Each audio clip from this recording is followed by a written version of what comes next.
અનુભવ કરી લો તમે પાણી હોય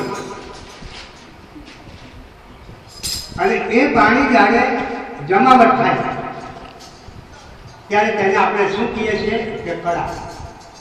કળા કે પાણી જમાવટ હોવાથી કળા બની અને એ જ કળું પાછા પીગળી જાય ત્યારે પાણી બની જાય. અસર જે પાણી હતું તે જ પાણી બની જાય છે. તો એવી રીતના આપણો આત્મા અને પરમાત્મા બન્યો છે. પરમાત્મામાંથી આપણે આત્મા બન્યા છે અને આપણે આ માયાની જાળમાં ગૂંચવાઈ ગયા.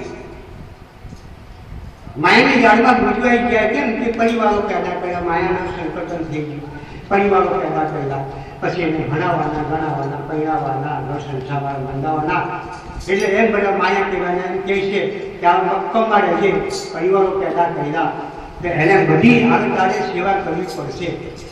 તો એમ બનવા જાય તો નાગ કંડિયાની અંદર પૂરો વાગીએ એવી રીતના આપણે પૂરાઈ જાય કે સરકારી તો પછી ના, એટલે એમ બનવા જાય તો આપણે માયાની જાળમાં ગૂંચવાઈ ગયા નથી.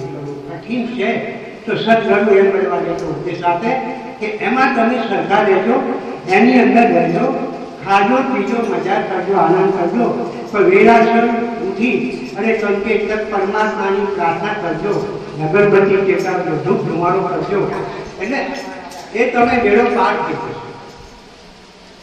એટલે ઈશ્વર એમ એવું નથી કહેતો કે તમે જંગલમાં જાઓ, તપ કરો અને તપથી ઉમળો. ઈશ્વર તપથી નથી મળતો. તમે સંસારમાં સરખા રહો અને સંસારમાં જઈને જો તમે નીકળો તો તમારો વેળો પાર છે.